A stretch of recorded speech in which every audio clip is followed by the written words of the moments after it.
நல்ல தகப்பனே, சர்வ வல்லமையுள்ள எங்கள் ஆண்டவரே, இந்த வருடம் முழுவதும் நீர் எங்களை கண்ணின் கருவழியாய் பாதுகாத்திருக்கிறீர் ஆண்டவரே. இந்த வருடம் தொடங்கி எத்தனையோ காரியங்கள் ஆண்டவரே. இந்த வருடத்தை தொடங்கினவர்கள் எங்களோடு கூட இல்லை. எத்தனையோ போராட்டங்கள், உபத்திரவங்கள், வேதனைகள், அவை எல்லாவற்றையும் தாண்டி நீர் எங்களை ஆசீர்வாதமாகி வைத்திருக்கிற தயவுக்காய் ஸ்தோத்திரம். ஜீவனோடு கூட வைத்த தயவுக்காக உமக்கு ஸ்தோத்திரம்.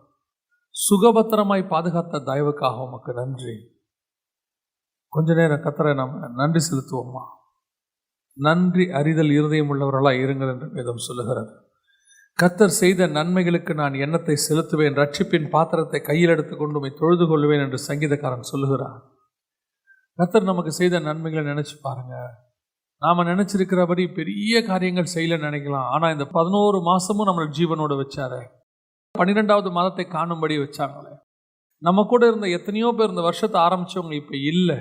எத்தனையோ பேர் ஹாஸ்பிட்டல்ல இருக்கிறாங்க, எத்தனையோ பேர் வேதனையில இருக்கிறாங்க, எத்தனையோ பேர் கடன் தொல்லையில, உபத்திரவத்துல, எத்தனையோ பிரச்சனைகள்ல இருக்கிறாங்க. ஆனா உங்களை என்னையும் தேவ சமூகத்துல வந்து உட்கார வச்சிருக்கிறாரு. கர்த்தருடைய பெரிய கிருபை. இதுக்கு நம்ம நன்றி செலுத்தணும். நாம கிடைக்காத காரியங்களுக்கு துக்கப்படுறதை விட தேவன் நமக்கு செய்த நன்மைகளுக்கு நாம நன்றி செலுத்துவோம். இஸ்ரவேல் ஜனங்கள் கிடைக்காததுக்காக முறுமுறுத்தாங்க. ஆனா கிடைச்ச காரியங்களுக்கு அவங்க நன்றி செலுத்தல. நாம கிடைச்ச காரியங்களுக்கு நன்றி செலுத்துவோம்.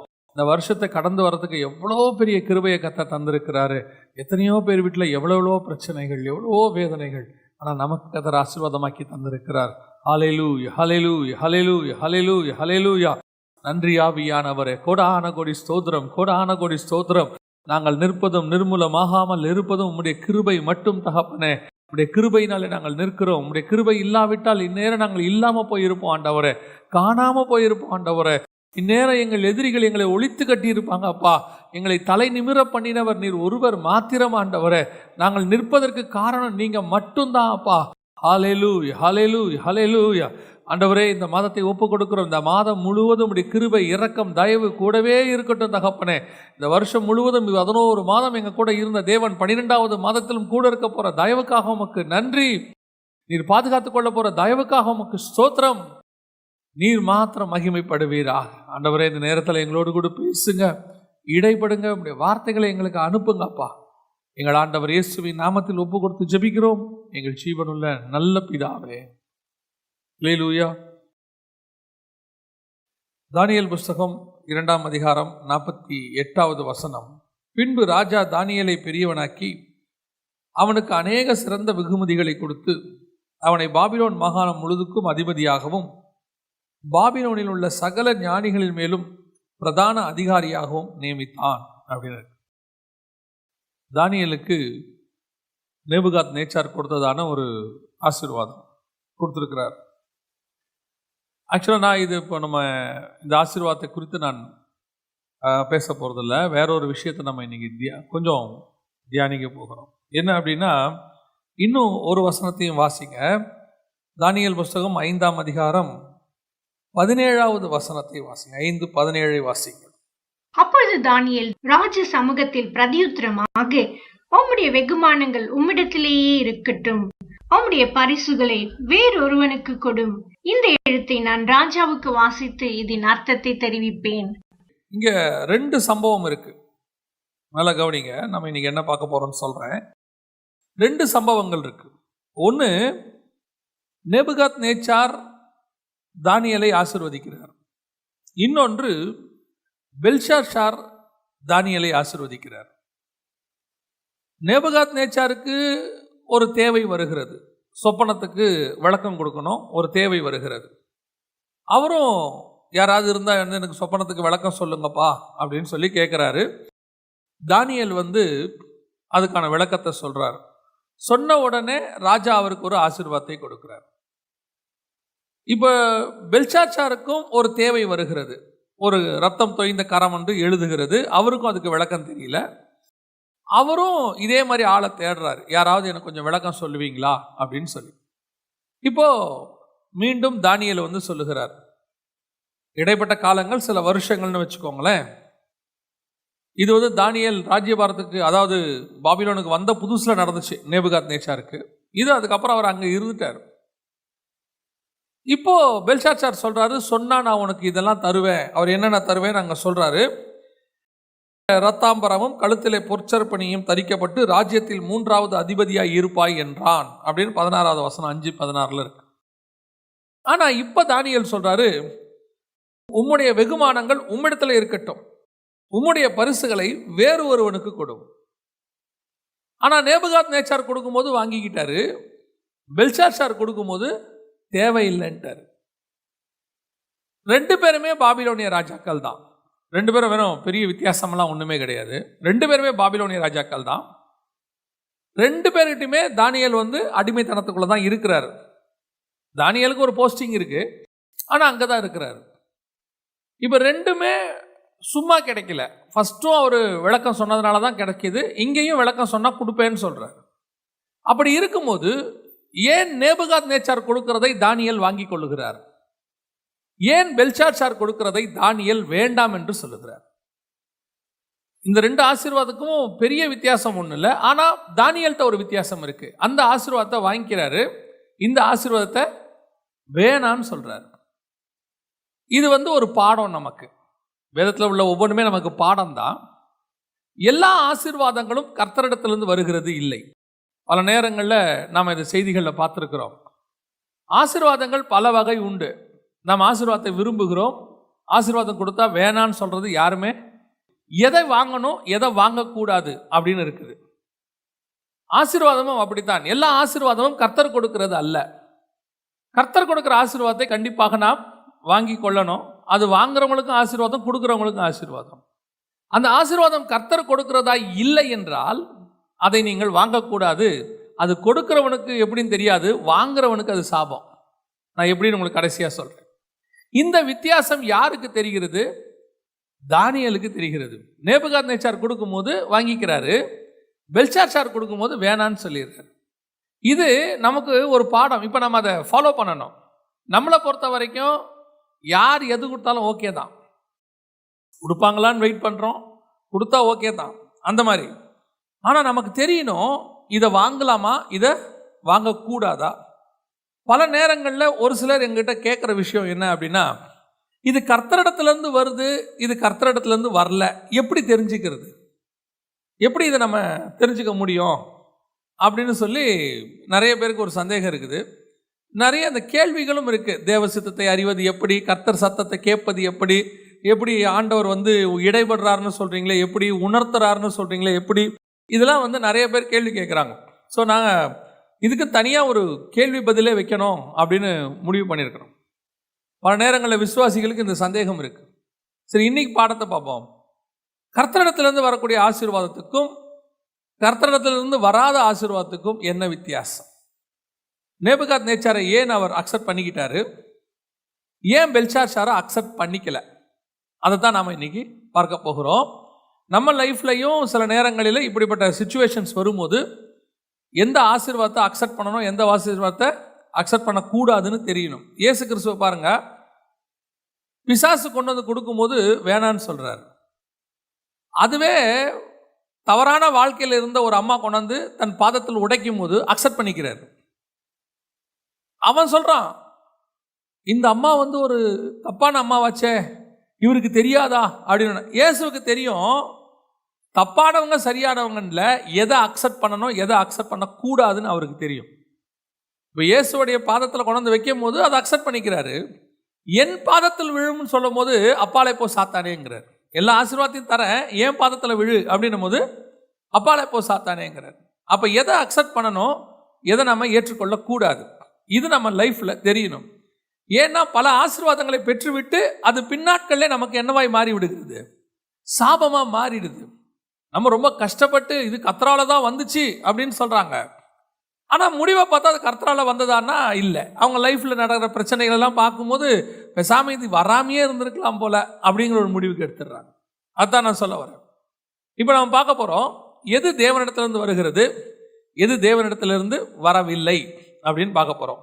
முதலாவது, நேபுகாத்நேச்சாருக்கும் பெல்ஷாத்சாருக்கும் உள்ளதான முதலாவது வித்தியாசம் என்ன வாசிங்க.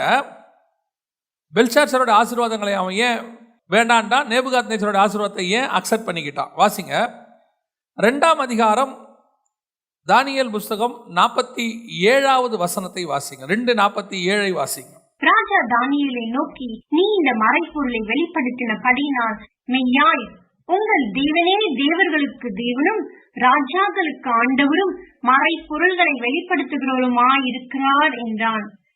மறைப்பொருள்களை வெளிப்படுத்துகிறவருமாய் இருக்கிறார் என்றான். இந்த ஆசீர்வாதத்தை கொடுக்கறதுக்கு முன்னாடி இந்த ஆசீர்வாதத்தை கொடுக்கிற நேபுகாத்நேச்சார் மனமு வந்து நம்முடைய தேவனை அறிந்து கொண்டு அந்த ஆசீர்வாதத்தை கொடுக்கிறார். இது அவன் நேபுகாத்நேச்சார் பாபிலோனிய ராஜாவா இருந்தாலும் அவன் மரம், கல்லு, பொண்ணு, வெள்ளியை வழிபட்டான்னு இருக்கு. அப்படி அவன் வழிபட்டாலும் கூட ஒரு இடத்துல அவனுக்கு நம்முடைய தேவனே மெய்யான தேவன் என்கிற அறிவு வருகிறது, அந்த வெளிப்பாடு வருகிறது. அந்த வெளிப்பாடு வந்த பிறகு கொடுக்கிற ஆசீர்வாதத்தை தானியேல் அக்செப்ட் பண்ணிக்கொள்றான். இதே ராஜா வெளிப்பாடு இல்லாமல் ராஜ ஆசீர்வாதத்தை, அவனுடைய உபச்சாரத்தை, அவனுடைய சாப்பாடை கொடுக்கும்போது அவன் வேணான்றான். என்னை விட்டுருங்க, இதுல இருந்து என்னை கொஞ்சம் வெளியே விட்டுருங்க, வேணான்றான். அதே நேரத்தில் இதே ராஜா தேவனை அக்செப்ட் பண்ணி கொண்ட பிறகு மெய்யான தேவன்னு பாதத்தில் விழுந்துட்டான். விழுந்த பிறகு வசனம் சொல்லுது, தானியேல் அந்த ஆசீர்வாதத்தை அக்செப்ட் பண்ணிக்கிறான். சரி, பெல்ஷாத்சார் எப்படிப்பட்ட ஒரு ராஜா? வாசிங்க. தானியேல் புஸ்தகம் 5ஆம் அதிகாரம் 23வது வசனம் வாசிங்க. பரலோகத்தின் ஆண்டவருக்கு விரோதமாக உம்மை உயர்த்தினீர். தேவனுக்கு விரோதமா தன்னை உயர்த்துகிறவன். அது மட்டும் இல்ல, இவங்கிட்ட இன்னொன்னு இருக்கு. வாசிங்க 4வது வசனத்தை வாசிங்க. 5:4. அவர்கள் திராட்சரசம் குடித்து பொன்னும் வெள்ளியும் வெண்கலமும் இரும்பும் மரமும் கல்லுமாகிய தேவர்களை புகழ்ந்தார்கள். நேபுகாத்நேச்சார் புகழ்ந்தது நம்முடைய ஆண்டவரை, பெல்ஷாத்சார் புகழ்ந்தது அவங்க ஆண்டவரை. அது மட்டும் இல்ல, புகழ்ந்தது மட்டும் இல்ல, நம்முடைய தேவனுக்கு விரோதமாக தன்னை உயர்த்தி. ஆசீர்வாதம் கொடுக்கிறது யாரு அப்படிங்கிறது ரொம்ப முக்கியம். ஆசீர்வாதம் முக்கியமே கிடையாது. நம்ம ஆண்டவர் நினைச்சார்னா நிமிஷத்தில் ஆசீர்வதிச்சுட்டு போயிட்டே இருப்பார். ஒரு நாள் ராத்திரியில ஒரு தேசத்தினுடைய பொருளாதாரத்தையே மாற்றி அமைக்க வல்லமை உள்ள தேவன் அவர். நேற்று நைட்டு பஞ்சம், இன்னைக்கு நைட்டு பார்த்தீங்கன்னு சொன்னா ஒரு படிக்கு ஒரு கோதுமை விற்கும்னு சொல்லிட்டு போயிட்டே இருந்தார். அவ்வளோதான், மறுநாள் வித்துச்சு, முடிஞ்சிருச்சு கதை. ஒரு நாள் நைட்ல ஒரு நாட்டையே விடுதலையாக்க வல்லமை உள்ள தேவன் அவர். தேவனாகிய கர்த்தர் நினைச்சா எதை வேணாலும் செய்வார். காலையில் எழுந்திருச்சு பார்த்தீங்கன்னு சொன்னா இந்த பக்கத்துக்கும் அந்த பக்கத்துக்கும் காடை விழுந்து கிடக்கும், சாப்பிட முடியாத அளவுக்கு கொடுக்குற ஆண்டவர் நம்முடைய ஆண்டவர். ஆசீர்வாதத்துக்கு கர்த்தருடைய கரத்துல குறைச்சலே இல்லை.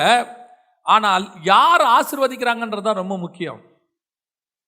தேவனை புகழுகிறவன், நம்முடைய தேவனை அறிந்திருக்கிறவன், நம்முடைய தேவனுக்கு மரியாதை கொடுக்கிறவன் நம்மை ஆசீர்வதிக்கிறானா, அல்லது நம்முடைய தேவனுக்கு விரோதமாக தன்னை உயர்த்துகிறவன் நம்மை ஆசீர்வதிக்கிறானா? பல நேரங்களில் நம்முடைய தேவனுக்கு விரோதமாக உயர்த்துவாங்க, ஆனால் நம்மையும் அவங்க ஆசீர்வதிப்பாங்க. ஒரு நாட்டில் நடந்த ஒரு சம்பவம்.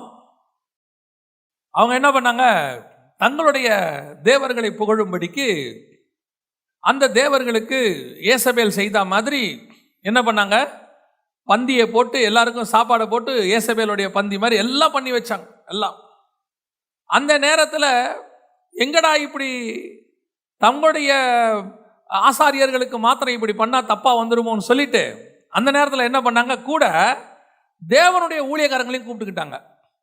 தேவனுடைய ஊழியக்காரங்களையும் கூப்பிட்டு, நாங்கள் என்ன பண்ணுறோம், எல்லா மத ஊழியர்களுக்கும் நாங்கள் என்ன கொடுக்குறோம், ஆமாம் சலுகைகள் கொடுக்குறோம். ஏசபேல் பந்தியில் நீங்களும் வந்து உட்காந்துக்குங்க, தேவனுடைய தீர்க்கதரிசிகளும் வந்து என்ன செய்யுங்க, உட்காந்துக்குங்கன்னு சொல்லி கூப்பிட்டாங்க. கூப்பிட்ட உடனே நம்முடைய சில ஆட்கள் இருக்கிறாங்க பாருங்க, இவங்களுக்கு எவன் ஆசீர்வாதத்தை கொடுத்தாலும் கவலையே கிடையாது. நேராக போய் உட்காந்துக்கிறது. நேராக போய் உட்காந்துக்கிட்டு, ஓ அவ்வளோ பெரிய போஸ்டிங்கில் இருக்கிறவங்க கூப்பிடுறாங்க, போய் உட்காந்து அங்கே ஆசீர்வாதத்தை வாங்கி நான் பார்த்தேன்.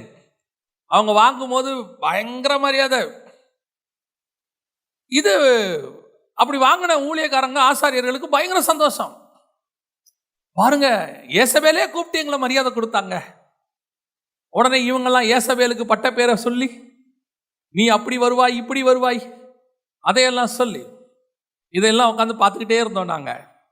நாங்கள் சொன்னால் கோவம் வந்துருச்சு கொஞ்சம் பேருக்கு. அப்படிலாம் சொல்லக்கூடாது அப்படி இப்படின்னு. கொடுத்தவனும் செத்தான், வாங்கினவனும் செத்தான். உண்மை. கொடுத்த ஏசபேலும் செத்தா, வாங்கின ஆசாரியனும் செத்தான். அது பழைய ஏற்பாடா இருக்கட்டும், நம்ம காலமா இருக்கட்டும், விஷயம் ஒண்ணுதான், ஆள் தான் வேற. ஆனா நடந்தது உண்மை. நல்லா தெரிஞ்சுக்கொள்ளுங்க. நம்முடைய தேவனை புகழ்கிறவன் கொடுக்கிறது எவ்வளோ நல்லது. நம்முடைய தேவனை தூஷிச்சுட்டு நம்முடைய தேவனுக்கு விரோதமா செயல்படுகிறவன் வர ஆசீர்வாதத்தை ஒரு நாளும் வாங்கக்கூடாது. அவன் சில நேரத்தில் உங்களை ஏமாத்துறதுக்கு கொடுப்பான், சில நேரத்தில் உங்களை சபிக்கிற அந்த சாபத்தை கொண்டு வந்து கொடுப்பான். சோதோமுடைய ராஜா கொண்டு வந்து ஆபிரகாம் கிட்ட சொல்றாரு, எல்லாத்தையும் என்ன செய்யுங்க, எடுத்துக்கோங்க. பார்வோனுக்கிட்ட வாங்கின ஆபிரகாம், மற்ற ராஜா கிட்டலாம் வாங்கின ஆபிரகாம், ஏன் சோதோம் ராஜா கிட்ட மட்டும் வாங்கல, அவங்கிட்ட மட்டும் ஏன் வாங்கல அப்படின்னு கொஞ்சம் யோசித்து பாருங்க. காரணம் என்ன? சோதோம் அடுத்த சில அதிகாரங்களில் அழிய போகிறது. இன்னும் கொஞ்ச நாள்ல சோதோம் என்ன செய்ய போகுது? அழிய போகுது. அது உள்ள இருக்கிற மொத்த பொருளும் அழிவுக்கு ஏதுவான சாபத்தீடான பொருள். தந்திரமா என்ன பண்றான் பிசாசு? கொண்டு வந்து கொடுக்குறான் ஆபிரகாம்கிட்ட, எதை வேணாலும் எடுத்துக்கோங்க, எதை வேணாலும் எடுத்துக்கோங்க.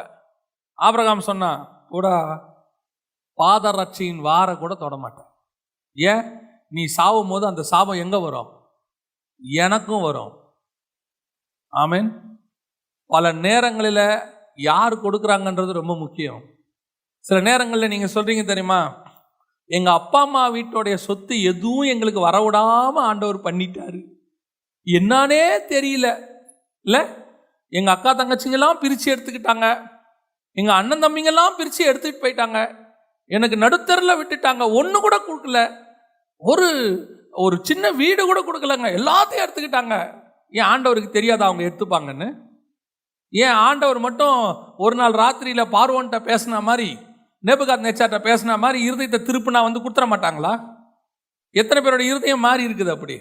ஐயோ நான் உனக்கு துரோகம் பண்ணிட்டேம்மா, நீ வச்சுக்கோமான்னு கொடுக்கறது எத்தனை நிமிஷம் ஆகும்? ஏன் கர்த்தர் திருப்பல? உங்களுக்கு இன்னைக்கு இருக்கிற அந்த சொத்து தான் தெரியும், அது எப்படி வந்ததுன்னு கர்த்தருக்கு தான் தெரியும். அதுக்கு பின்னாடி என்ன இருக்குன்னு தான் கர்த்தருக்கு தெரியும். அது உங்ககிட்ட வந்தா அது எப்படி சாபமா மாறும்னு கர்த்தருக்கு தெரியும். இது நமக்கு தெரியாம எப்படியாவது சாவறதுக்குள்ள அந்த சொத்து எனக்கு வந்தே ஆகணும். ஆண்டவர் நினைப்பார், நான் தான் வேணான்றேனே, கொடுக்கறது தான் உனக்கு கொடுத்துருக்க மாட்டேனா, ஏன் அதை நான் தடுத்து வச்சிருக்கிறேன்? அது வராததை விட வந்தா உனக்கு ஆபத்து ஜாஸ்தி. ஏன்? அதுக்கு பின்னாடி என்ன சாபம் இருக்குதோ, யார் வயிற்றுல அடிச்சு வாங்கினாங்களோ, எந்த வட்டிக்கு விட்டு அதை வாங்கினாங்களோ, எவன் வந்து வேதனையோடு அதை கொடுத்துட்டு போனானோ நமக்கு தெரியாது. ஒரு பெரிய பணக்கார வீட்டு குடும்பம், அவங்க என்ன பண்ணாங்க, சொத்துக்களை எல்லாம் தன்னுடைய அக்கா தங்கச்சிகள் எல்லாரையும் ஏமாத்தி, அந்த ஏரியாவில் இருக்கிறவங்களெல்லாம் ஏமாத்தி சும்மா கொஞ்சம் கொஞ்சம் கொடுத்து எல்லாத்தையும் வாங்கி போட்டாங்க, மொத்தத்தையும் வாங்கி போட்டாங்க. நாங்கள் போன வாரம் தான் உட்காந்து பேசிக்கிட்டு இருக்கும்போது, ஒருத்தரோட உட்காந்து பேசிக்கிட்டு இருக்கும்போது அதோடைய மொத்த விஷயத்தையும், இன்னைக்கு அதோடைய நிலைமையை பற்றி பேசிக்கிட்டு இருந்தோம். உண்மையிலேயே ரொம்ப பயமாயிருச்சு, எனக்கு பயம்தான் வந்துச்சு. என்னன்னா, அவங்களுக்கு இருந்தது 3 தங்கச்சிகள், 2 தம்பிகள், அண்ணன்கள், எல்லா சொத்தையும் மொத்தமாக அடிச்சு போட்டாங்க உள்ள, எல்லாரையும் ஏமாத்தியாச்சு. கடைசியில் எல்லாரையும் சொத்தெல்லாம் எழுதி வாங்கிக்கிட்டு கொஞ்ச நாளில் நடுத்தரில் விட்டுட்டாங்க. இவங்களுக்கு ஒரே பிள்ளைய தான், அவ்வளோதான். நடந்தது என்ன, அவங்க பிள்ளைய வெளிநாட்டில் கல்யாணம் பண்ணி கொடுத்துட்டாங்க, எல்லாம் அங்கே போயிடுச்சு, பிள்ளைலாம் அங்கே போயிடுச்சு. இப்போ மொத்த சொத்தம் அனுபவிப்பார் இல்லாமல் என்ன ஆச்சுன்னு தெரியாமல் எல்லாம் அப்படியே சாபம். பல நேரங்களில் இப்போ என்ன செஞ்சாங்க தெரியுமா, கூட இருந்தவங்கெல்லாம், ஐயோ இவங்களை இப்படி எங்களை பண்ணிட்டாங்க, கொடுக்காம போயிட்டாங்க, அப்படி இப்படின்னாங்க. ஆனால் கர்த்தர் யாருக்குமே கொடுக்கல. ஆனால் நடந்தது என்ன, அந்த சாபம் முழுக்க அந்த குடும்பத்தின் மேலே வந்துருச்சு. தலைமுறையாக வந்துருச்சு, தலைமுறையா. அவ்வளோதான். பல நேரங்களிலே தேவனுக்கு விரோதமானவர்களுடைய ஆசீர்வாதங்களை கர்த்தர் வேண்டாம் என்று சொல்லுவார். தைரியமாக வேணான்னு சொல்லுங்க. நல்லா தெரிஞ்சுக்கோங்க, உங்களுக்கு எனக்கும் பெரிய சொத்து நம்ம விரும்புறது என்ன, கொஞ்சம் மிஞ்சி போச்சுன்னா எக்ஸ்ட்ரீம் லெவலில் இந்த பூமியில் என்ன கேட்க போகிறோம், இருக்க ஒரு வீடு, அதுவும் சென்னையில் வந்து 600 ஸ்கொயர் ஃபீட் இருந்தாலே பெரிய விஷயம்தான். இல்லை ஊரில் தான் ஏக்கர் கணக்கில் பேசுவாங்க.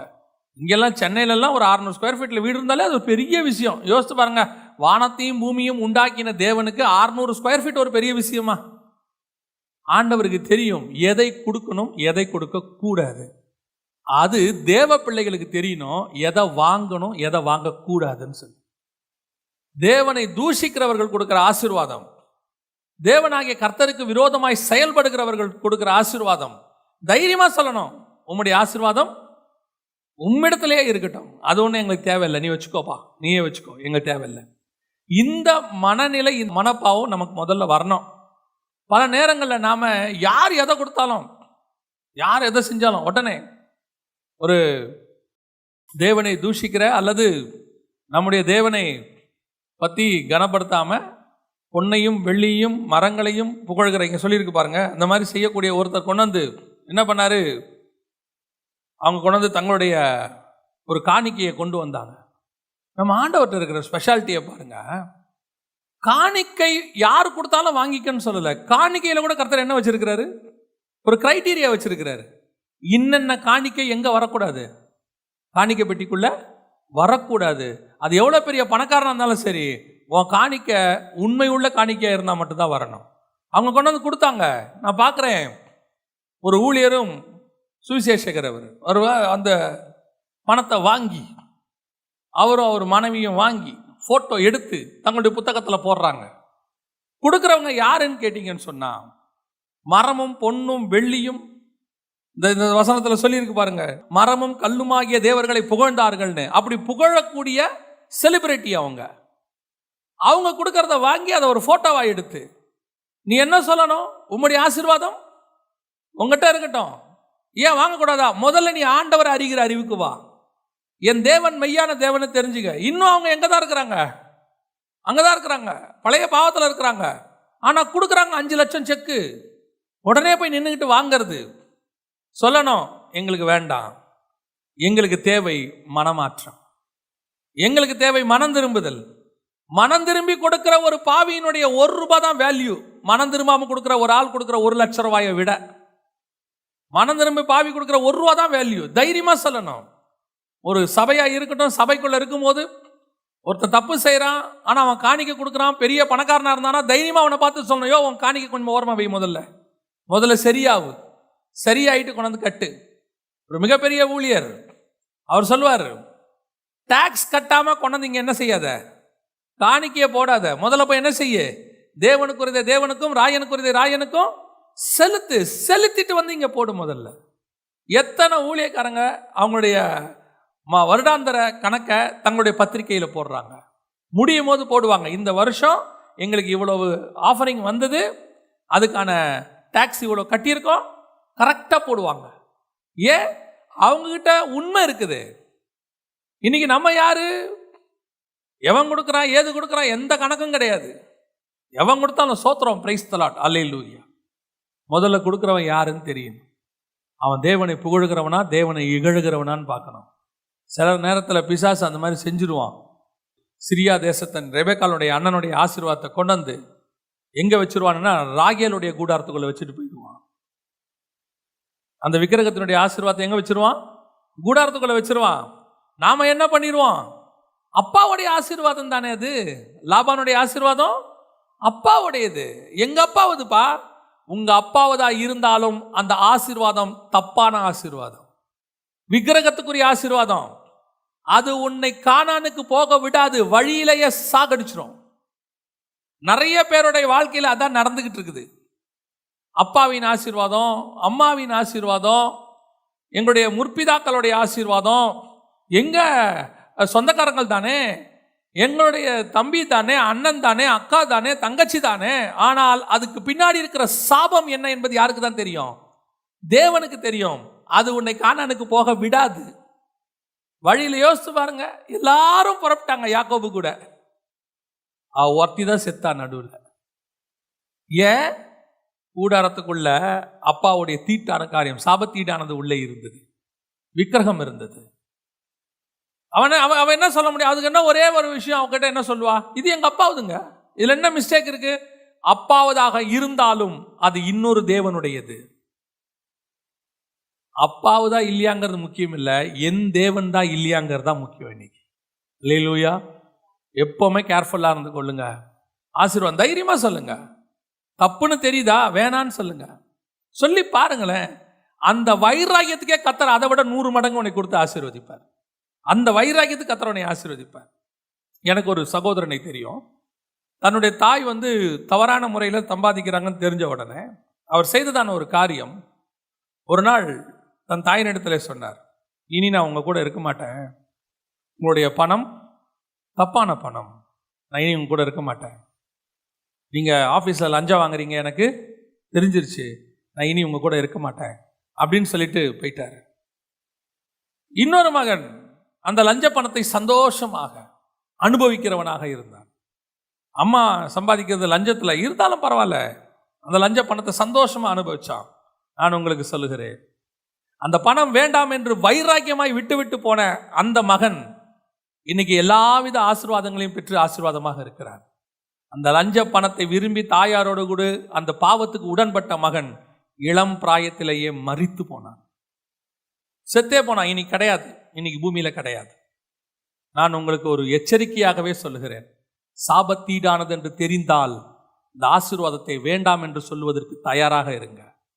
அடுத்தவன் வயிற்றெரிச்சல்ல வாழாதீங்க, அடுத்தவன் வயிற்றுல அடிச்சு வாங்காதீங்க. அப்படி வந்ததுன்னு தெரிஞ்சா வேணான்னு சொல்லிடுங்க. சில நேரத்தில் சிலர்லாம் பார்த்தீங்கன்னு சொன்னா, சில அர்ஜென்ட்டுக்கு கிடைக்குது, ஒருத்தன் கொண்டு சொல்லுவான் காசு இல்லை, அந்த நேரத்தில் அவனுடைய சூழ்நிலையை பிடிச்சி அடிச்சு வாங்குவாங்க. அவனை 10,000 ரூபாய் இருக்கிறத 2,000 ரூபாய்க்கு கேட்பாங்க. அவனுக்கு 2,000 தேவைப்படும், அவன் 2,000 கேட்பான். அந்த 10,000 ரூபாய் பொருளை 2,000 ரூபாய்க்கு கேட்பாங்க. வயிறு எரிஞ்சு கொடுப்பான். அவனால என்ன செய்ய முடியாது, வேற வழியும் இல்லை, அவனுக்கு 2,000 தேவை. இப்போ அவன் என்ன பண்ணுவான்னா, வேற வழி இல்லாமல் என்ன செய்வான், வயிறு எரிஞ்சு கொடுப்பான். ஆனாலும் சொல்லுவான், சரி எடுத்துட்டு போங்க, எனக்கு 2,000 வேணும், 10,000 ரூபாய் அப்படி வாங்காதீங்க, உங்களுக்கு தெரிஞ்சா அதுக்கு என்ன வேலையோ அதை கொடுத்து வாங்குங்க, இல்லைன்னா விட்டுருங்க, பரவாயில்ல, அந்த 2,000 ரூபாயை ஃப்ரீயாக கூட கொடுத்து பாருங்க, கர்த்தர் உங்களை ஆசீர்வதிக்க வல்லமையுள்ளவராக இருக்கிறார். அல்லேலூயா. அதாங்க ரொம்ப முக்கியம். ஆசீர்வாதம் முக்கியம் இல்லை, ஆசீர்வாதத்தோடு கூட வேதனை வரக்கூடாது, அதுதான் முக்கியம். ஆசீர்வாதம் யாருக்கு தான் இல்லை இன்னைக்கு உலகத்தில் சொல்லுங்க? அவங்கவுங்க ரேஞ்சுக்கு எல்லாருக்கும் ஆசீர்வாதம் இருக்கு. ஆனால் அதனுடைய பின்னாடியுடைய சாபம், எத்தனை பேர் அடிச்சு பிடிச்சி சம்பாதிச்சு கண்டெய்னராக பணம் வச்சிருந்தவங்களாம் அனுபவிக்காம செத்து போனாங்க. யோசிச்சு பாருங்க, எத்தனை பேர் மொத்த பணத்தையும் விட்டுட்டு செத்து போயிட்டாங்க. யார் அதை வாரிக்கொள்வான் என்பதை அறியாது இருக்கிறான். அதான் வசனம் சொல்லுது. நம்முடைய தேவனை பற்றின அறிவு வந்தவர்கள் கொடுக்கிற ஆசீர்வாதம் சொல்றோம். அல்லேலூயா. முதலாவது தானியேல் தைரியமா சொன்னான், நம்முடைய ஆசீர்வாதம். ஏன்? பெல்ஷாத்சார் நம்முடைய தேவனுக்கு விரோதமானவன். நம்மளுக்கு தேவனுக்கு விரோதமானவன் கொடுக்கிற ஆசீர்வாதத்தை என்ன செய்யக்கூடாது, அக்செப்ட் பண்ண கூடாது. அது யாரா இருந்தாலும், ராஜாவா இருந்தாலும், மந்திரியா இருந்தாலும், எப்பேற்பட்ட போஸ்டிங்ல உட்கார்ந்து இருந்தாலும் சொல்லணும், உம்முடைய ஆசீர்வாதம் உம்மிடத்திலேயே இருக்கட்டும், சனஃப் வேணான்னு சொல்லிடணும். ரெண்டாவது, ஏன் அந்த ஆசீர்வாதத்தை அவர் வேணான்னு சொன்னார்? வாசிங்க 1ஆம் அதிகாரம் 2வது வசனத்தை வாசிங்க. 1-2 வாசிங்க. அப்பொழுது ஆண்டவர் யூதாவின் ராஜாவாகிய யோயாக்கீமையும் தேவனுடைய ஆலயத்தின் பாத்திரங்களில் சிலவற்றையும் அவன் கையில் ஒப்புக் கொடுத்தார். அவன் அந்த பாத்திரங்களை சினேயார் தேசத்தில் உள்ள தன் தேவனுடைய கோவிலுக்கு கொண்டு போய் அவைகளை தன் தேவனுடைய பண்டசாலைக்குள் வைத்தான். நேபுகாத்நேச்சார் ஒரு பெரிய பிளஸ் பாயிண்ட் என்ன தெரியுமா? இன்னும் அவன் தேவனை அறிகிற அறிவில் வரல, இன்னும் அவனுக்கு அந்த வெளிப்பாடு வரல, சொப்பனம் பார்க்கல, தானியேல் விளக்கத்தை சொல்லலை, இன்னும் எதுவுமே நடக்கல. இவன் வந்திருக்கிறான், எருசலேம்ல இருந்து எல்லாத்தையும் கொள்ளையடிச்சிருக்கிறான், கொண்டு போயிருக்கான். ஆனா அவன் பார்க்கறான், இந்த பாத்திரத்தை நம்ம எங்கிருந்து எடுத்திருக்கிறோம், எருசலேம் தேவாலயத்தில் எடுத்திருக்கிறோம். அப்ப அந்த பாத்திரத்தை என்ன பண்ணணும், எல்லா பாத்திரத்தோடையும் வைக்கக்கூடாது, ஏன்னா இது அவர்கள் தேவனுடைய பாத்திரம். அந்த பாத்திரத்துக்குன்னு என்ன இருக்குது, ஒரு கணம் இருக்கு. அந்த கணத்தை அந்த பாத்திரத்துக்கு நான் என்ன செய்யணும், கொடுக்கணும். அந்த கோயில்ல எடுத்ததை இந்த கோயில்ல வச்சிருன்னா. ஆனா பெல்ஷாத்சார் என்ன பண்ண தெரியுமா? வாசிங்க 5ஆம் அதிகாரம் 3வது வசனத்தை வாசிங்க. அப்பொழுது எருசலேமில் உள்ள தேவனுடைய வீடாகிய ஆலயத்திலிருந்து எடுக்கப்பட்ட பொற்பாத்திரங்களை கொண்டு வந்தார்கள். அவைகளில் ராஜாவும் அவனுடைய பிரபுக்களும் அவனுடைய மனைவிகளும் அவனுடைய வைப்பாட்டிகளும் குடித்தார்கள். எவ்வளவு இருக்கும் பாருங்க அவனுக்கு. எவ்வளோ கனவீனப்படுத்துறான் பாருங்க கர்த்தருடைய பாத்திரத்தை. இவங்கிட்ட இருந்து வாங்க மாட்டேன்னு சொன்னதுக்கு தானியேல் சொன்ன ஒரு காரியமும் இதே காரியத்தை தானியேல் திருப்பி சொல்லுவான். இங்க பாருங்க 23வது வசனம் வாசிங்க. 5:23. பரலோகத்தின் ஆண்டவருக்கு விரோதமாக உம்மை உயர்த்தினீர். அவருடைய ஆலயத்தின் பாத்திரங்களை உமக்கு முன்பாக கொண்டு வந்தார்கள். நீரும் உம்முடைய பிரபுக்களும் உம்முடைய மனைவிகளும் உம்முடைய வைப்பாட்டிகளும் அவைகளில் திராட்சரசம் குடித்தீர்கள். இதுவுமன்றி தம்முடைய கையில் உமது சுவாசத்தை வைத்திருக்கிறவரும் உமது வழிகளுக்கு எல்லாம் அதிகாரியுமாகிய தேவனை நீர் மகிமைப்படுத்தாமல் காணாமலும் கேளாமலும் உணராமலும் இருக்கிற வெள்ளியும் பொன்னும் வெண்கலமும் இரும்பும் மரமும் கல்லுமாகிய தேவர்களை புகழ்ந்தீர். தெளிவா சொல்றான் பாருங்க. உன் ஆசீர்வாதம் எனக்கு வேணான்னு சொல்றதுக்கு ஒரு ரீசன் இருக்கியா? உன் ஆசீர்வாதத்தை நீயே வச்சுக்கோ அப்படிங்கிறதுக்கு ஒரு ரீசன் இருக்கு. ஏன்? நான் உங்க அப்பா கிட்ட வாங்கினேன், உங்க அப்பா கிட்ட இதே கையால தான் வாங்கினேன். நான் ஏன் வாங்கினேன் தெரியுமா? உங்க அப்பாவுக்கு முதலாவது என் தேவனை பத்தின அறிவு இருந்துச்சு, என் தேவனுக்குரிய மரியாதையை கொடுத்தாரு. ரெண்டாவது, என் தேவனுடைய ஆலயத்தின் பாத்திரத்தை கொண்டு வந்து அங்க இங்கன்னு தூக்கி போடல, அதுக்குன்னு ஒரு கணத்தை அவருடைய ஆலயத்தில் கொண்டு போய் அவங்க தேவனுக்கு முன்பாக வச்சுக்கிட்டாரு, உரிய மரியாதை கொடுத்தாரு. நீ என்ன பண்ண தெரியுமா? அதை கொண்டு போய் நீ உன் மனைவி பிரபுக்கள் எல்லாரும் சேர்ந்து என்ன பண்றீங்க? திராட்சை ரசம் வைன் ஊத்தி குடிக்கிறான், மதுபானம் ஊத்தி குடிக்கிறான். எவ்வளவு கனவீனப்படுத்தி இருக்கிற நீ. உன் ஆசீர்வாதம் உங்ககிட்டயே இருக்கட்டும். பாத்திரம் என்பது எதை குறிக்கிறது? பாத்திரம் என்பது தேவனுடைய ஆலயத்தில் இருக்கக்கூடியதான ஊழியர்களையும் விசுவாசிகளையும் குறிக்கும். அபிஷேகம் பெற்றவர்கள், கர்த்தரால் அபிஷேகம் பண்ணப்பட்ட ஊழியர்கள். இப்போ ஆசாரிப்பு கூடாரத்தில் இருக்கிற பாத்திரம்னா என்ன? அதுக்கான மறைபொருள் என்ன? நம்ம ஏற்கனவே நிறைய தடவை சொல்லியிருக்கிறோம். ஆசாரிப்பு கூடாரத்தில் இருக்கிற ஒவ்வொன்றுத்துக்கு பின்னாடி என்ன இருக்குது? ஒரு விளக்கம் இருக்குது. அதில் சமூகத்தப்பன் மேஜையில் அப்பம்னா அது 12 அப்பம்னா 12 அப்போஸ்தலர், குத்து விளக்கு ஸ்டாண்டு, அந்த ஸ்டாண்டுன்னு அபிஷேகம் பெற்றவர்கள். அப்புறம் விளக்கு என்பது இயேசுவை குறிக்கும். அப்புறம் அந்த ஒலிவ எண்ணெய் என்பது இடித்து பிழிந்தப்பட்ட ஒலிவ எண்ணெய் என்பது ஊழியக்காரனுக்கான ஒரு அனுபவத்தை குறிக்கும். பொன் தகட்டால் மூடணும் மரத்தை அப்படின்னா மகிமையில மூடுறது, பரிசுத்தாவியில மூடுறது. ஒவ்வொன்றத்துக்கும் ஒவ்வொரு விளக்கம் இருக்கு. மகா பரிசுத்த ஸ்தலம் அப்படின்னு சொன்னா பரலோகத்துக்கான அடையாளம். இப்படி ஒவ்வொன்றத்துக்கும் ஒன்று இருக்கு. அதுல ஆசாரிப்பு கூடாரத்தில் பாத்திரம் என்பது எதை குறிக்கிறது? ஊழியர்களையும் விசுவாசிகள் நம்மளையும் குறிக்கிறது, அபிஷேகம் பெற்றவர்கள். அப்ப நேபுகாத் நேச்சாருக்கு இயற்கையாகவே பாத்திரத்துக்கு மரியாதை கொடுக்கக்கூடிய, கனம் கொடுக்கக்கூடியதான சுபாவம் இருக்கிறது. பெல்ஷாத்சாருக்கு கனம் கொடுக்கக்கூடிய சுபாவம், அதை விட கேவலப்படுத்துற சுபாவம் ஒன்று இருக்கு. இன்னைக்கு நிறைய பேர் ஊழியர்களை, கிறிஸ்தவர்களை, குறிப்பா அபிஷேகம் பெற்றவர்களை கனவீனப்படுத்துறதுங்கிறது இன்னைக்கு கடைசி காலத்தில் இருக்கிறதான ஒரு சுபாவம். பரியாசம் பண்றது, அவர்களுக்கு விரோதமா பேசுறதுங்கிறது ஒரு சுபாவம்.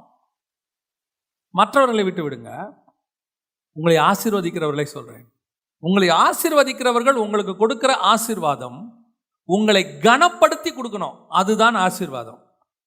உங்களை கனவீனப்படுத்தி உங்களை ஆசீர்வதிக்க கூடாது. அது எப்படிங்க கனவீனப்படுத்தி ஆசீர்வதிப்பாங்க அப்படின்னா, சில நேரங்கள் இருக்கு. சில நேரத்தில் உங்களுடைய ஊழியங்களை அவர்கள் பார்த்து அல்லது உங்களுடைய ஆவிக்குரிய வாழ்க்கையை பார்த்து அவங்களா கூப்பிட்டு என்ன பண்ணுவாங்க தெரியுமா? உங்களுக்கு உரிய மரியாதை கொடுத்து ஒரு ஆஃபரிங் கொடுப்பாங்கன்னு வச்சுக்கோங்க. பல நேரங்களில் உங்களுக்கு வரக்கூடிய ஆசீர்வாதம் கனத்தோட வருகிறதா கனவீனத்தோடு கூட வருகிறதான்னு பார்க்கணும். உங்களுக்கு ஒருத்தன் கொடுக்கும்போது உங்களை கூப்பிட்டு சந்தோஷமா கொடுக்கணும், உற்சாகமா கொடுக்கணும், இவரை கனப்படுத்தணும்னு கொடுக்கணும். வேதனையா கொடுக்கக்கூடாது. வந்துட்டாரா இந்த ஆளுக்கு ஒவ்வொரு மாசமும் முதல் வாரம் ஆனா இந்த ஆள் வந்துருவார். அப்படி ஒரு குரூப் இருக்கு. அவங்களும் கொடுப்பாங்க, ஆஃபரிங் கொடுப்பாங்க. ஆனா எப்படி கொடுப்பாங்கன்றது கொடுக்குறவங்களுக்கு தான் தெரியும்.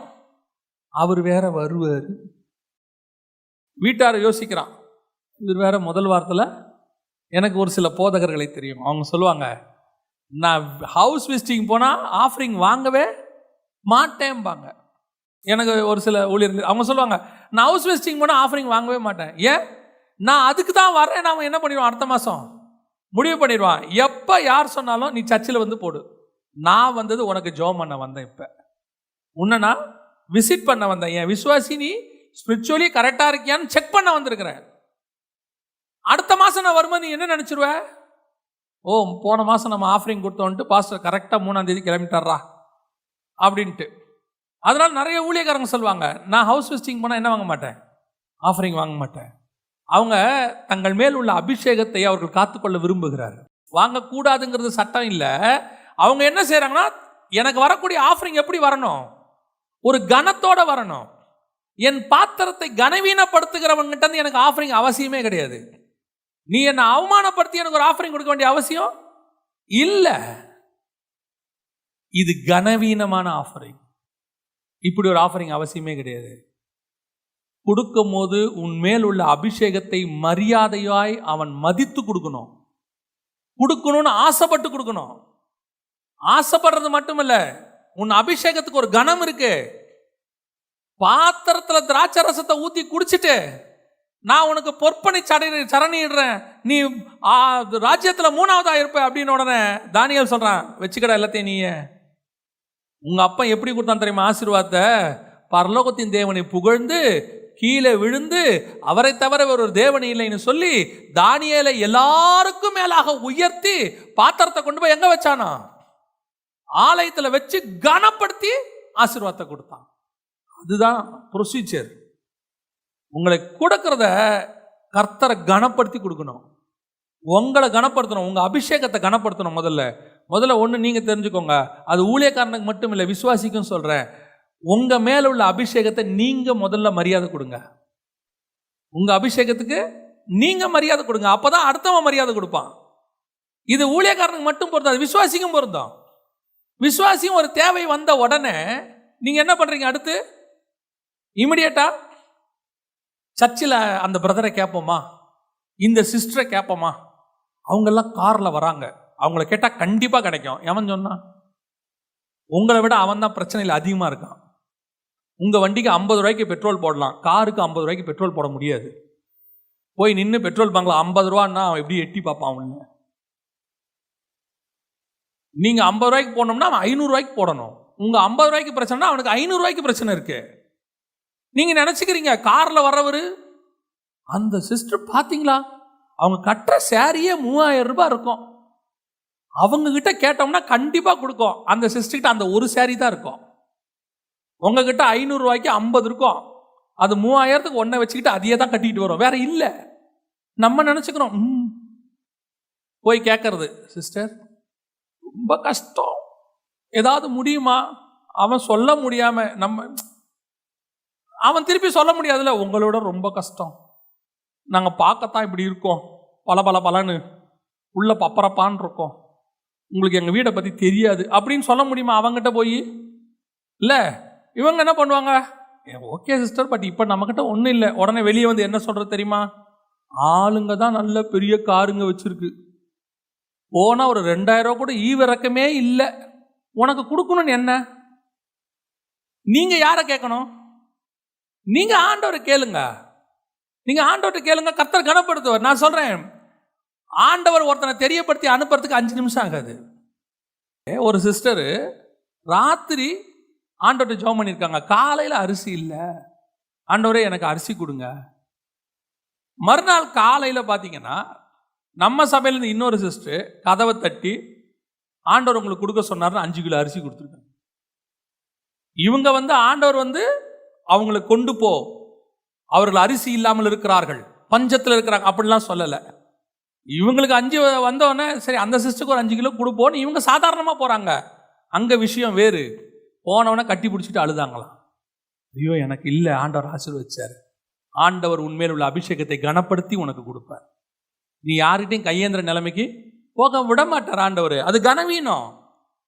இதில் வேற நம்ம சொல்கிறோம். ஒரு முறை ஒரு அங்கிள் எனக்கு சொல்லி கொடுத்தாங்க, உண்மையிலேயே அந்த அங்கிள் நீதிமான். அவர் இன்ஜினியராக இருந்தார், அவர் இப்போ இல்லை, ஆண்டவருக்குள்ள நித்திரை அடைஞ்சிட்டாரு. நீதிமான் அவர். ஒரு முறை, ஏன்னா அவர் எந்த ஒரு விஷயத்தையும் கரெக்டாக பேசுவார். அவர்கிட்ட நான் இருக்கும்போது ஒரு நாள் சொன்னார், ஒரு சபை விசுவாசி வந்தாங்க ஜெகன், பிள்ளைக்கு ஃபீஸ் கட்டணும்னு சொல்லி 50,000 ரூபா கேட்டாங்க. நான் சொல்கிறது 1990களில். அப்போவே 50,000 ரூபா. அவங்க பிள்ளை ஏதோ ஒரு காலேஜில் என்னவோ படிச்சிச்சு. கேட்க வந்தாங்க. நானும் கொடுக்கலான்னு முடிவுக்கு வந்துட்டேன். அவங்க ஒன்று செஞ்சாங்க ஜெகன், அதனால் நான் கொடுக்காம விட்டுட்டேன்னு சொன்னார். என்ன பண்ணாங்க அங்கிள்னு கேட்டேன். உட்காந்து பேசிக்கிட்டே இருந்தாங்க. திடீர்னு எழுந்திருச்சு என்ன பண்ணாங்க, என் காலில் விழுந்தாங்க. திடீர்னு எழுந்துச்சு. விசுவாசி, அபிஷேகம் பெற்ற விசுவாசி, ஒரு சபையில் ஊழியத்தில் இருக்கக்கூடிய விசுவாசி, டக்குன்னு காலில் விழுந்தாங்க. காலில் விழுந்துட்டு, பிரதர் உங்களை விட்டால் எனக்கு வேற வழியே இல்லை பிரதர்னு கேட்டார். அந்த நிமிஷம் முடிவு பண்ண இவருக்கு தரக்கூடாதுன்னு சொல்லி. ஏன்? எப்போ நீ தேவனை தவிர மற்றவனை காலில் விழுந்தையோ, எப்போ உன் அபிஷேகத்தை நீ கனவீனப்படுத்தினியோ உனக்கு கிடையாது. நீ ஒரு சகோதரனா என்னை கேட்க வந்தது கூட தப்பு கிடையாது, ஆனால் காலில் விழுந்த பாரு, அது பெரிய தப்பு. உன் அபிஷேகத்துக்கு முதல்ல நீங்கள் யார் கொடுக்கணும்? நீங்கள் கனம் கொடுக்கணும். நீங்கள் கொடுத்தாதான் அடுத்தவன் கனம் கொடுப்பான். உன் அபிஷேகத்தை கனவீனப்படுத்துகிறவன் கொடுக்குற ஆசீர்வாதம் விருதா. சில நேரங்களில் வீட்டிலேருந்து சண்டை போட்டுக்கிட்டு வந்துடுவோம். இயேசுக்காக வீட்டிலேருந்து என்ன பண்ணிடுவோம்?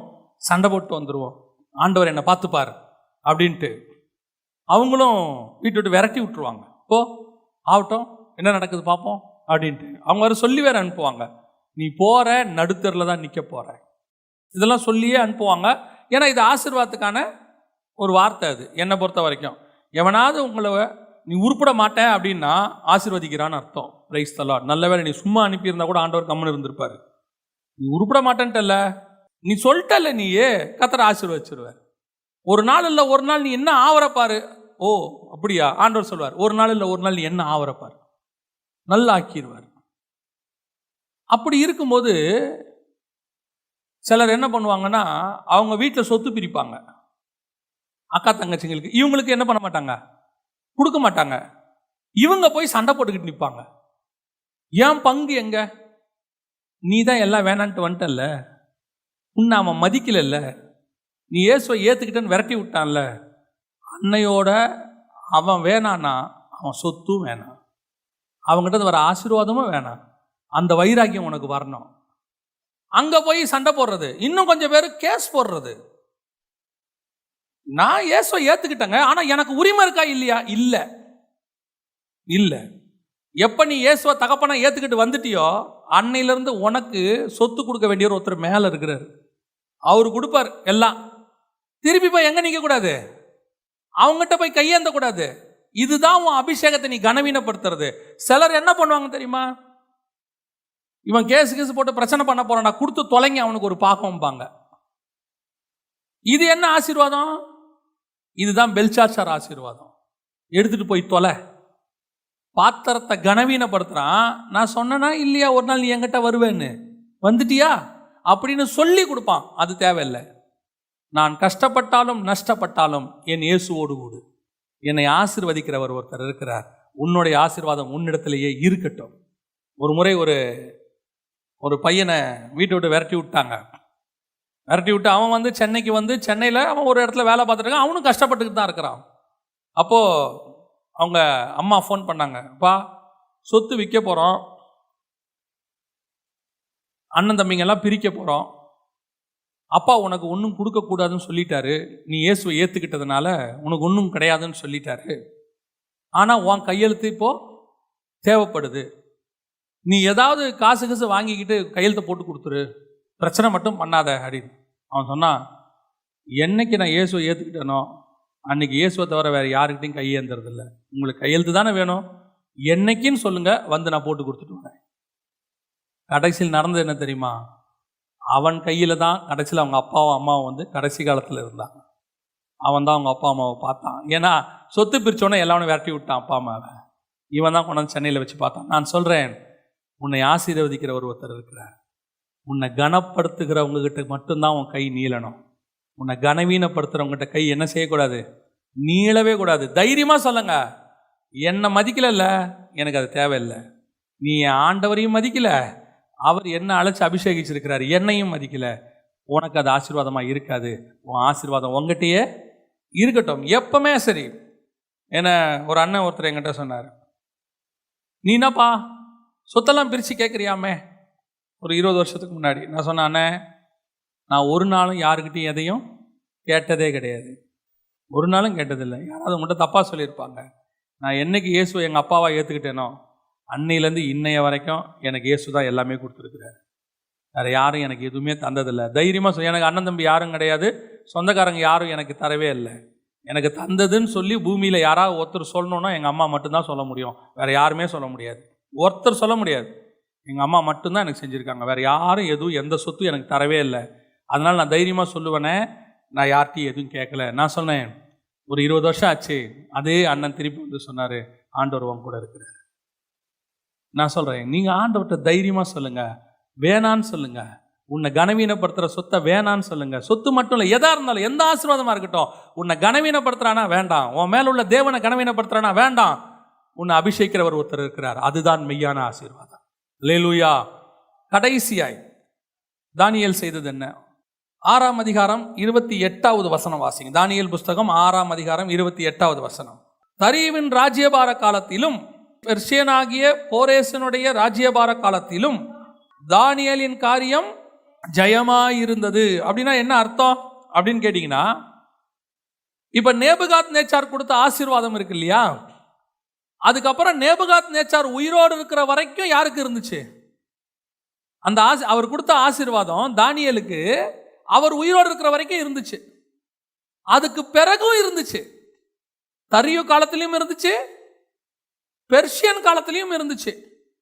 கிட்டத்தட்ட இதெல்லாம் கணக்கு பார்த்தீங்கன்னா 70 வருஷத்துக்கு மேலே போகும்.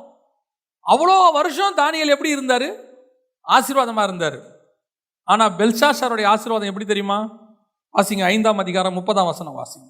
அன்று ராத்திரியிலே கல்தேயரின் ராஜாவாகிய பெல்ஷாத்சார் கொலை செய்யப்பட்டான்.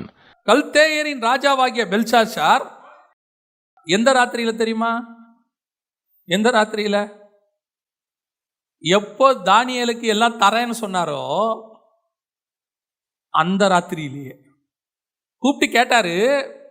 தானியேல் சொன்னா, எல்லாம் உங்ககிட்டயே இருக்கட்டும், வச்சுக்கோ, எதுவும் தேவையில்லைன்னா அந்த ராத்திரியிலேயே பெல்ஷாத்சார் கொலை செய்யப்பட்டார். பெல்ஷாத்சார் கொலை செய்யப்பட்டாச்சுன்னா அவன் கொடுத்த ஆசீர்வாதம் என்ன ஆகும்? பெல்ஷாத்சார் சொல்றாரு, என் ராஜ்யபாரத்தில் நீ என்னவா இருப்ப? 3ஆவதாக இருப்பாய் அப்படின்னு சொல்லி பறையிட சொன்னான். அதுக்கு முந்தின வசனத்தில் இருக்குது, ராஜ்யத்தில் அவன் 3ஆவது அதிகாரியாய் இருப்பவன் என்று அவனை குறித்து பறைமுறையிடவும். அந்த ராத்திரியில பெல்ஷாத்சார் செத்துட்டாரு, தரியு வந்துட்டான். அப்ப பெல்ஷாத்சார் கொடுத்த போஸ்டிங்கும் என்னாச்சு? முடிஞ்சிருச்சு, அவ்வளவுதான். அப்போ நேபுகாத் நேச்சார் கொடுத்த ஆசீர்வாதம் லாங் லைஃப் ஆசீர்வாதம்.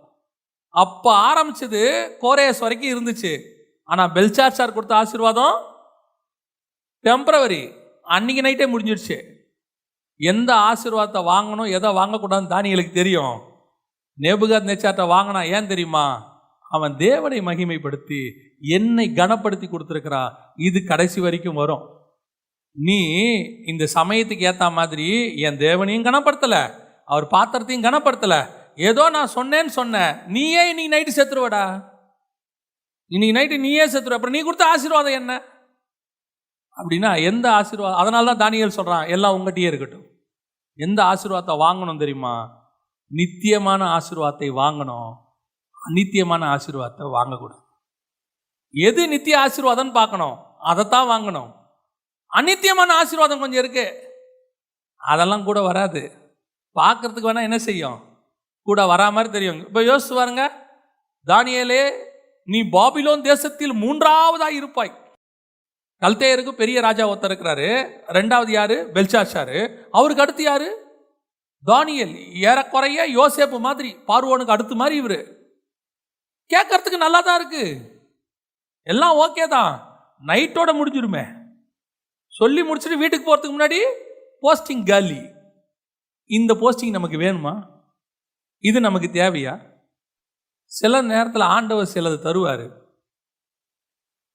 இப்போ நேபுகாத் நேச்சார் கொடுத்தது பெல்ஷாத்சார் கொடுத்த மாதிரி பெருசுலாம் இல்லை.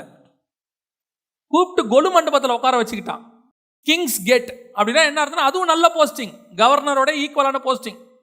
எதா இருந்தாலும் தானியேலை பார்த்துட்டு தான் யாரை பார்க்க முடியும்? நேபுகாத் நேச்சாரை பார்க்க முடியும், பர்சனல் செக்ரட்டரி மாதிரி. அப்போ வசனம் சொல்லும், கிங்ஸ் கேட்ல உட்காந்துருந்தான் 2ஆம் அதிகாரம் கடைசியில். அப்போ தானியேலுக்கும் அதுவும் நல்ல போஸ்டிங். ஆனால் பெல்ஷாத்சார் கொடுத்ததோட கம்பேர் பண்ணா சின்னது. பெல்ஷாத்சார் கொடுத்தது பெருசு, ஆனா டெம்பரவரி. நேபுகாத்நேச்சார் கொடுத்தது கொஞ்சம் குறைவு தான், ஆனா பர்மனெண்ட். எது இப்ப நமக்கு எது வேணும்? இங்க ஒரு 40,000 ரூபாய் சம்பளத்துல கிடைச்சாலே பர்மனெண்ட். 1.5 லட்ச ரூபா கொடுக்குறாங்கன்ட்டு இன்னொரு இடத்துக்கு தாவுனா அது டெம்பரவரி. இப்ப நம்ம எங்க சில ஆட்களுக்கெல்லாம் இந்த டெம்பரவரி பிளெஸிங்கை பார்த்த உடனே அதை பண்ண. ஆண்டவர் கொடுக்கிறது சில நேரத்தில் நம் பார்வைக்கு குறைவாக இருந்தாலும் கர்த்தர் கொடுத்தால் அது பெர்மனன்ட். அதை தான் அக்செப்ட் பண்ணணும். மனுஷன் சில நேரத்தில் பிசாசு ஆசை காட்டும். இயேசுகிட்ட சொல்றான், உலகத்தின் மகிமையும் அந்த ராஜ்யமும் கொடுக்கப்படுகிறது, வேணுமா? இயேசு சொல்லியிருந்தாருன்னா இவங்க கூட அவரும் நரகத்துக்கு போயிருக்கணும். வேணான்னு சொன்னதுனால இவர் எல்லாரையும் பரலோகத்துக்கு கூட்டு போறவரா மாறிட்டார். பல நேரங்களில் அநித்தியமான ஆசீர்வாதங்களை தள்ளுறதுக்கு ரெடியா இருக்கணும். அல்ப ஆசீர்வாதத்துக்கு விரும்பக்கூடாது. சிலதெல்லாம் அந்த அல்ப ஆசீர்வாதம் பாருங்க, உடனே நல்லா தெரிஞ்சுக்கொள்ளுங்க. தேவன் கொடுக்கிற ஆசீர்வாதம் பலன்லாம் இருக்காது. நான் எப்பவும் சொல்லுவேன், லோத்து சோதமை பார்க்கும்போது எப்படி இருந்துச்சு? சும்மா தேவனுடைய தோட்டத்தை போலவும் எகிப்தை போலவும் சும்மா பலன்னுச்சு. டெம்பரவரி. இன்னும் 2 அதிகாரத்தில் அது அழிஞ்சு போயிடும். ஆனால் கானான் எப்படி இருந்துச்சு? ஒன்றும் இல்லை. உள்ள போனாதான் அது பாலும் தேனும். வெளியிருந்து பார்த்தா ஒண்ணுமே தெரியாது. ஒண்ணுமே தெரியாது. சோதம் வெளியிருந்து பார்த்தாலே தெரியும் பலன்னு. ஆனா கானான் வெளியிருந்து பார்த்தா ஒண்ணுமே தெரியாது. உள்ள போனாதான் பாலும் தேனும். ஆனால் ஆண்டவர் சொல்றார், நீ கானானுக்கு போ. ஆண்டவரே, இது பார்க்கறதுக்கு நல்லா இருக்குதுப்பா, பேக்கேஜ் சூப்பரா இருக்கு, கேரியர் சூப்பரா இருக்கு, 10 வருஷத்துல அப்படி ஆயிரலாம் இப்படி ஆயிரலாம், 2 வருஷத்துல கம்பெனி மூடிடுவானே. நமக்கு அப்படி தோணும். இதெல்லாம் எம்என்சி. ஒரு வைரஸ் தான், மொத்த எம்என்சியும் லாக்டவுன். நேற்று என் நண்பர் ஒரு சூப்பரான சாட்சி சொன்னார். எவ்வளவு பெரிய கம்பெனியெல்லாம் மூடிட்டாங்க. அவர் சாட்சி சொல்றாரு. இன்னொருத்தர்கிட்ட சொல்றாரு, நான் உட்காந்துருக்கேன், எப்படி போகுது உங்க பிஸ்னஸ் அப்படின்னு. அவர் சொல்றாரு, இந்த 2 வருஷத்துல கர்த்தர் அபிரிதமா ஆசீர்வச்சிருக்கிறார்.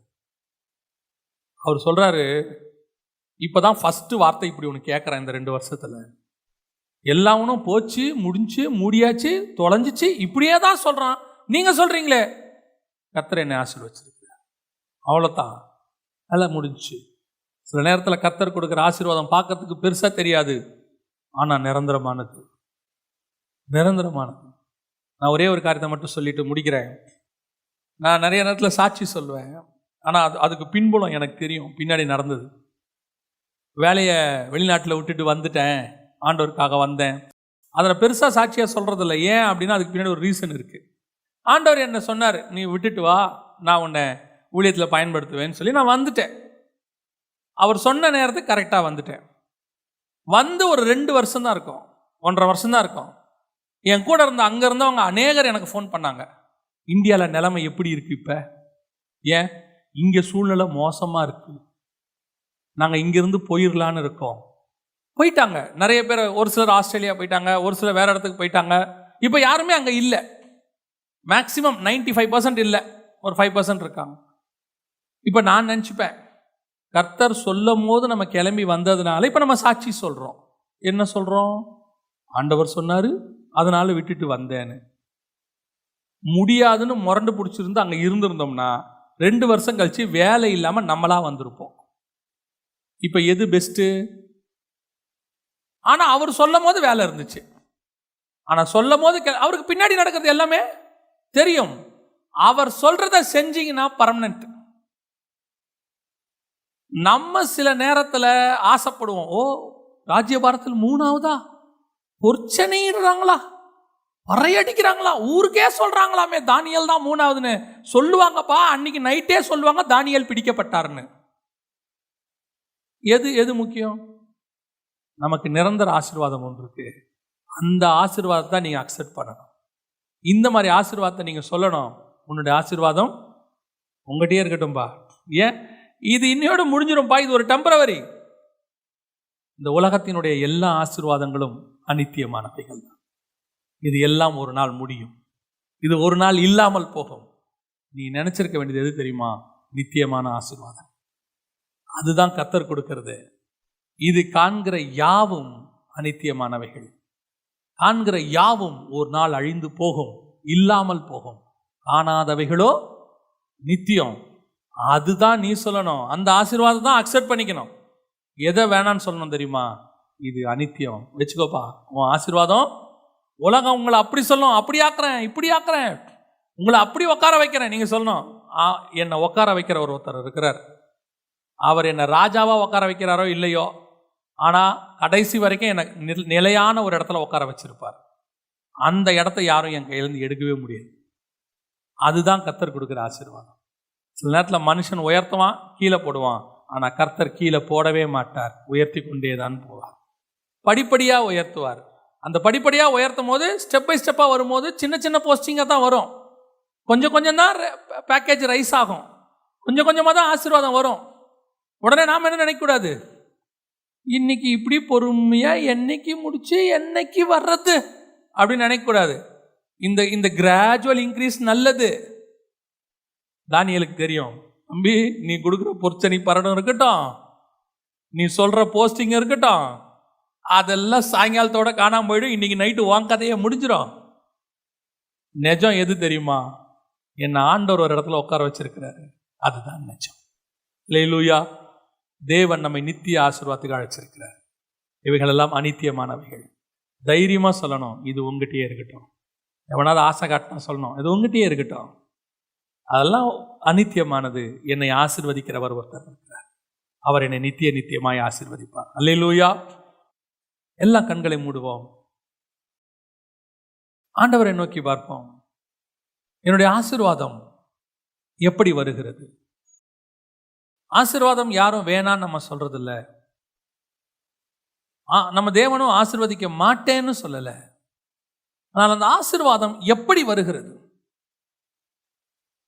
உன் தேவனாகிய கர்த்தரை ஒருத்தன் தூஷிக்கிறான், உன் தேவனாகிய கர்த்தருக்கு விரோதமா செயல்படுறான், உன் தேவனாகிய கர்த்தருக்கு விரோதமா காரியங்களை பேசுறான், அவன் கூப்பிட்டு உனக்கு ஒன்று ஆசீர்வதிக்கிறானா, தைரியமா சொல்லு, என் தேவனை அவமதிக்கிற நீ கொடுக்கறதுல ஒன்றும் எனக்கு தேவையில்லை, அது உன் கையிலேயே இருக்கட்டும். என் தேவனை கனவீனப்படுத்திட்டு நீ எனக்கு ஒன்று கொடுக்க வேண்டிய அவசியம் கிடையாது. எங்க அப்பாவை கேவலமா பேசிட்டு நீ என்ன ஆசீர்வதிக்கிறதுனா அப்படி என்ன ஒரு ஆசீர்வாதம்? அது எனக்கு தேவையில்லை. அந்த வைராக்கியம் வரணும்.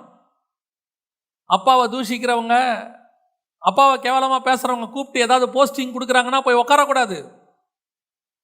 ஏதாவது ஆசீர்வதிக்கிறாங்கன்னா போய் உட்காரக்கூடாது, வாங்கக்கூடாது. தைரியமா சொல்லணும், வேணாம். ரெண்டாவது, உன் மேல் உள்ள அபிஷேகத்தை கனப்படுத்துகிறவனுக்கு தான் அவன் கொடுக்கறதான் ஆசீர்வாதம். அதை தான் வாங்கணும். உன்னை கேவலமா நினைச்சு ஏதோ காசுக்காக வர, ஏதோ தேவைக்காக வர, இவன் கிடக்குறான் இவன் இப்படித்தான் வருவான்னு சொல்லிட்டு ஒருத்தன் கொடுக்கும் போது அதை தெரிஞ்சோ நீ வாங்குறீனா, அத மாதிரி கேவலம் வேற ஒண்ணுமே இல்லை. தானியேலுக்கு தெரியுது, என் தேவனுடைய பொற்பாத்திரத்தை எல்லாம் கேவலப்படுத்திட்டு நீ என்ன ஆசீர்வதிச்சா நான் அதை மதிப்பேனா? என் தேவனுடைய பொற்பாத்திரத்தை மதிக்காத உன்னை நீ கொடுக்கிற ஆசீர்வாதத்தை நானும் மதிக்க மாட்டேன். அது உன் கையிலே இருக்கட்டும். அபிஷேகம் பெற்ற ஊழியர்கள், அபிஷேகம் பெற்ற விசுவாசி கனவீனப்படுத்திட்டு அதுக்கப்புறம் வர எந்த ஆசீர்வாதமும் எனக்கு தேவையில்லைன்னு சொல்லணும். என் அபிஷேகத்துக்கு இல்லாத மரியாதை எனக்கு தேவையில்லை.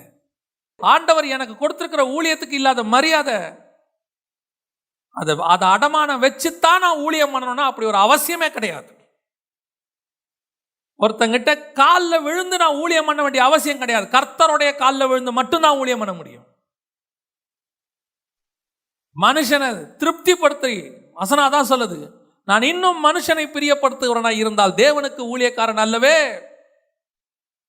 உன்னை கனவீனப்படுத்தி ஒரு ஆஃபரிங் கொடுக்குறானா அதை வாங்காத. உன் மேல இருக்கிற அபிஷேகத்தை கனவீனப்படுத்திட்டு அப்புறம் தரானா அது தேவையே கிடையாது. உன் அபிஷேகத்துக்கு இல்லாத மரியாதை வேற எதுக்குமே கிடையாது. ஏன்னா வசனம் சொல்லுது, அவன் தலையின் மேல் அபிஷேகம் என்னும் கிரீடம் இருக்கிறது என்று சொல்லி. கர்த்தருடைய கனம் கடைசியாய் அநித்தியமான பாவ சந்தோஷங்கள், அநித்தியமான ஆசீர்வாதம், டெம்பரவரி. அதுக்கெல்லாம் முக்கியத்துவம் கொடுக்காதீங்க. இந்த பூமியில நீ பார்க்குற எல்லா ஆசீர்வாதமும் டெம்பரவரி. அது பெரிய சர்ச் கட்டடமா இருக்கட்டும், அல்லது பெரிய வீடா இருக்கட்டும், காரா இருக்கட்டும், தோட்டமா இருக்கட்டும், துறவா இருக்கட்டும், நீ வச்சிருக்கிற நகையா இருக்கட்டும், நட்டா இருக்கட்டும், போல்ட்டா இருக்கட்டும், நீ வச்சிருக்கிற எல்லா பொருள் எவ்வளோ காஸ்ட்லி பொருளா இருக்கட்டும், டைமண்டா இருக்கட்டும், பிளாட்டினமா இருக்கட்டும், அநித்தியம். ஒரு நாள் ராத்திரியில் எல்லாம் இல்லாமல் போகும். ஆனால் கர்த்தர் உன்னை உட்கார வைக்கிற இடம் நித்தியமானது. கர்த்தர் உனக்கு நித்திய ஆசீர்வாதங்களை உனக்கு வைத்திருக்கிறார். உன்னுடைய பார்வை அது மேலதான் இருக்கும். அதை தான் அக்செப்ட் பண்ணணும். ஒப்பு கொடுப்போமா தேவ சமூகத்தில்? எல்லாம் கரங்களை உயர்த்தி ஆண்டவர்கிட்ட சொல்லுங்க, ஆண்டவரே, நான் இப்படிப்பட்ட ஆசீர்வாதத்தை சுதந்திரிக்கிறவனா என்னை மாத்துங்கப்பா. ஆசீர்வாதம் உடனே வாயை பிளந்துக்கிட்டு ஓடுறவனா இல்லை ஆண்டவரே. கையை ஏந்திக்கிட்டு ஓடுறவனா இல்லை ஆண்டவரே. ஓடி போறவனா இல்லை ஆண்டவரே. நீர் கொடுக்கிற ஆசீர்வாதத்துக்கு காத்திருந்து பெறுகிறவனாய் நான் மாறவேன். மனுஷனுக்கு முன்பாக ஏந்துகிற கரங்கள் அல்ல, மனுஷனுக்கு முன்பாக கொடுக்கிற கரங்களா எங்களுடைய கரங்களை மாற்று. சர்வ வல்லமையுள்ள எங்கள் தகப்பனே, கிருபையுள்ள கரத்துல தாழ்த்துகிறோம் ஆண்டவரே. எங்களை இம்மட்டும் நீர் ஆசீர்வாதமா தான்ப்பா வச்சிருக்கிறீங்க. எங்களுக்கு ஒரு குறைவு இல்லப்பா. எங்களை நல்லா வச்சிருக்கிறீங்க ஆண்டவரே. சந்தோஷமா வச்சிருக்கிறீங்க ஆண்டவரே. பிள்ளையாவே எங்களை வச்சிருக்கிறீங்க ஆண்டவரே. எங்களை இம்மட்டும் நீர் ஆசீர்வதித்த தயவுக்காக உமக்கு நன்றி. மகிமையுள்ள கரத்துல தாழ்த்துகிறோம் எங்கள் ஆண்டவர் இயேசுவின் நாமத்தில் பிதாவே.